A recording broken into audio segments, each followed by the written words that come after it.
آپ کے سوالات ہوتے ہیں اور آپ کا بلکہ سوال ہی ہوتا ہے, وقت اتنا کم ہوتا ہے کہ ہم ایک یا زیادہ سے 2 سوالات شامل کر پاتے ہیں.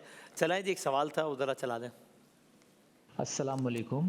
میرا آپ سے سوال یہ تھا کہ یہ جو وظیفے میں آپ بتاتے ہیں کہ یہ دعا اتنی دفعہ پڑھنی ہے یا یہ آیت اتنی دفعہ پڑھنی ہے, ہاں ہاں تو اگر اس کی تعداد میں مجھ سے کچھ کم یا زیادہ ہو جائے تو اس سے وظیفے پہ کوئی فرق پڑتا ہے؟ صحیح صحیح. یہ معصومانہ سوال تو نہیں ہے نا؟ معصومانہ سوال ہے بہت. ہاں بسم اللہ الرحمن الرحیم. دیکھیں سوال تو سوال ہے نا. ہاں اللہم صلی علی سیدنا و مولانا محمد وعلی آلہ واصحابہ وبارک وسلم. دیکھیں میں یہاں پر جو معتدل بات ہے وہ کروں گا. جی. ایک طبقے کا کہنا یہ ہے کہ بھائی جب آپ اللہ تعالیٰ کا ذکر کر رہے ہیں ہاں ہاں ہاں یا درود پاک یا کوئی وظیفہ پڑھ رہے ہیں, قرآن کی آیت پڑھ رہے ہیں, تو اس میں تعداد کا کیا لحاظ؟ صحیح ہے. آپ جتنا جتنا زیادہ بھی اتنا چاہے اچھا. ہاں جی ٹھیک کم ہوگا زیادہ ہوگا اللہ تعالیٰ دیکھنے والا ہے. ٹھیک. ایک رائے یہ ہے. ایک رائے یہ ہے. تو وہ کہتے ہیں کہ اللہ تعالیٰ کے آگے اس کی بارگاہ میں نا گنتی نہیں چلتی, بس آپ دل سے پڑھیں. ٹھیک. اور اس رائے کا بھی احترام کیا گیا ہے. اوکے. اور ایک رائے یہ ہے کہ نہیں جی, جب آپ کسی خاص مقصد کے لیے وظیفہ پڑھتے ہیں تو آپ تعداد کے مطابق پڑھیں. اوکے. جی اچھا, وہ مثال دیتے ہیں, وہ کہتے ہیں کہ جی ایک تالا ہے, اسے کھولنے کے لیے چابی کی ضرورت ہے. اب چابی کے دندانے اس تالے کے یعنی اس لاک کے مطابق ہوں گے, جتنے دندانے ہوں گے ہونے چاہیے تو اس کے مطابق تالا کھلے گا. ایک بھی آگے پیچھے ہوا تو نہیں اگر کھلے گا. ایک بھی کم ہوا زیادہ ہوا تو تالا نہیں کھلے گا. صحیح ہے صحیح ہے. تو اب اس میں معتدل رائے یہ ہے کہ جس میں علماء یا ائمہ یہ بتائیں کہ جی یہ وظیفہ اتنی ہی تعداد میں پڑھیں تو بہتر یہ ہے کہ اسی تعداد میں پڑھیں. رائٹ. اور جہاں پر ایک کھلا چھوڑ دیا گیا ہے کہ کھلا میدان زیادہ ہے, سے زیادہ بار پڑھیں, زیادہ سے زیادہ پڑھیں یا جتنا چاہے پڑھیں, تو اس پہ پھر آپ کی مرضی پر موقوف ہے کہ آپ جتنا چاہیں پڑھیں. اچھا, اللہ تعالیٰ کو طاق عدد پسند ہے تو اس لیے ہم یہ کہتے ہیں کہ کچھ بھی پڑھیں طاق عدد میں پڑھیں. اچھا اچھا اچھا اچھا. وہ ایک ہے نا. ہاں واہ واہ.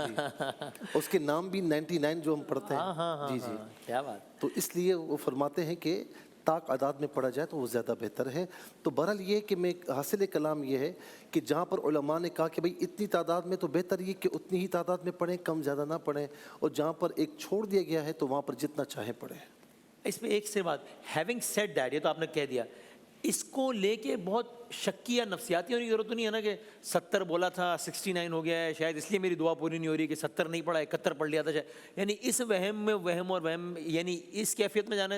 میرے خیال میں ایسوں کی وجہ سے ہی کچھ لوگوں نے یہ کہا کہ بھائی اس میں تعداد کا کیا ہے, جتنا چاہو پڑھو, کیونکہ وہ بیچارے بالکل اسی میں بھی پڑھے رہتے ہیں. 69 بالکل وہم کرنے کی ضرورت نہیں ہے. جہاں وہم ہو تو یاد رکھیں کہ ایک قاعدہ ہے فقہ کا کہ جو یقین ہے نا وہ شک سے زائل نہیں ہوتا, وہم سے زائل نہیں ہوتا. آپ کو پتہ ہے کہ اتنا پڑھا ہے میں نے, اب جو وہم آتا ہے اس کو سائڈ پر رکھیں, آپ نے پڑھ لیا ہے, اگنور کریں باقی. جی ہاں مناسب مناسب. جلدی سے سوال بھی کر لیتے ہیں. بلوچستان سے منشا صاحبہ کا ہے, کہتی ہیں میں قبول صورت بھی ہوں اور بہنوں کی شادیاں ہو چکی ہیں لیکن میرا رشتہ نہیں ہوا. ان کے الفاظ ہے کہ میری رنگت سانولی ہے, میں نے میڈیسنز بھی استعمال کیے لیکن فرق نہیں پڑا. اب سوال میں ان کا دہرا رہا ہوں جس طرح آیا ہے کہ رنگت, ایسا کوئی وظیفہ بتائیں کہ میری رنگت صحیح اور چہرہ پر نور ہو جائے. اچھا, یہ ہمارے یہاں عام طور پر اب تو نوجوانوں میں نہیں بلکہ جو ایجڈ ہے وہ بھی کہتے ہیں کہ بھائی چہرہ پر نور ہو, چہرہ صاف ہو, اور ظاہر ہے کہ آج کل یہ معاملہ بہت زیادہ ہے. اچھا, خاص طور پر فیمیلز کا معاملہ ہو تو ان کے رشتوں کے مسائل, یہ ساری چیزیں, اور یہ ایک حقیقت ہے وسیم بھائی جس کو ہم اگنور نہیں کر سکتے. تو بہرحال میں یہ کہوں گا, سجیسٹ کروں گا کسی اچھے ڈاکٹر سے بھی رابطے میں رہیں, ٹھیک ہے, اچھے ڈاکٹر سے, اور وہ جو دوا آپ کو دے, میڈیسنز دے, اس کو پرہیز کے ساتھ استعمال کرتی رہیں. باقی یہ سب کے لیے ہے کہ جو بھی اس طرح کرنا چاہیں تو یہ آیت کریمہ, اور میں آپ کو بڑے یقین سے کہتا ہوں کہ آپ نے بہت سی میڈیسنز استعمال کی ہوں گی, بہت کچھ پڑھا ہوگا, ہو سکتا ہے بہت سو کے پاس آپ گئے ہوں گے, لیکن یہ جو آیت کریمہ ہے نا یہ بڑی مجرب اس معاملے میں. یہ ہے سورہ نور آیت نمبر 35.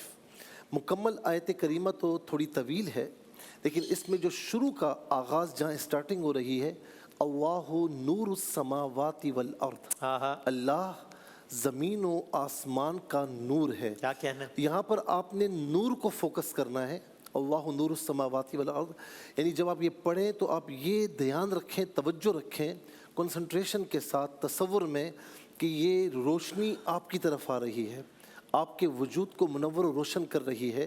تو اس کو آپ نے فجر کے بعد، عصر کے بعد اور عشاء کے بعد منیمم 11 مرتبہ پڑھنا ہے. زیادہ مرتبہ پڑھنا چاہیں تو 33 مرتبہ، اور زیادہ پڑھنا چاہیں تو 99 مرتبہ پڑھ لیں. یہ آپ کی ثوابدید ہے. کم از کم منیمم 11 مرتبہ پڑھیں. اول آخر 3 بار درود شریف. اور درود شریف میں میرا ایک مشورہ ہے کہ خاص طور پر اس معاملے میں صلی اللہ علیہ یا محمد نور من نور اللہ. آہا، واہ واہ. اس کا معنی کیا ہے کہ اللہ تعالیٰ نے آپ پر اے محمد صلی اللہ علیہ وسلم درود پڑھا اور آپ اللہ کے نور میں سے ایک نور ہیں. 3 مرتبہ اول آخر یہ درود شریف پڑھ لیں اور دونوں ہاتھوں پر، ہتھیلیوں پر دم کر کے اپنے پورے چہرے پر، مکمل چہرے پر پھیل لیں 1 مرتبہ. یہ دن میں 3 مرتبہ فجر، عصر اور عشاء کی نماز کے بعد کرنا ہے. اور ویسے نماز کی پابندی رکھیں، اچھے خیالات ذہن میں لائیں، نگیٹیوٹی کو چھوڑیں. انشاءاللہ اللہ تبارک و تعالیٰ بہت کرم فرمائے گا. میں ایک بات کہوں آپ کو، بالکل اس میں سائیکو ہونے کی ضرورت نہیں ہے. اللہ تعالیٰ نے بہت سی خصوصیات آپ لوگوں کو ایسی عطا فرمائی ہوں گی جو دوسروں کے پاس نہیں ہوں گی. تو اس لیے بالکل اس میں نفسیاتی کیس بننے کی ضرورت نہیں ہے. دوسرا یہ کہ اللہ تبارک و تعالیٰ کے 2 نام ہیں، نور اور مصور. نور کا معنی روشنی، مصور اس کا معنی ہے صورت بنانے والا. یا نور یا مصور، کثرت سے اس کو پڑھتے رہیں اور یہی نیت رکھیں کہ اللہ رب العالمین مجھ پر کرم فرمائے. کیا کہنا ہے، زبردست.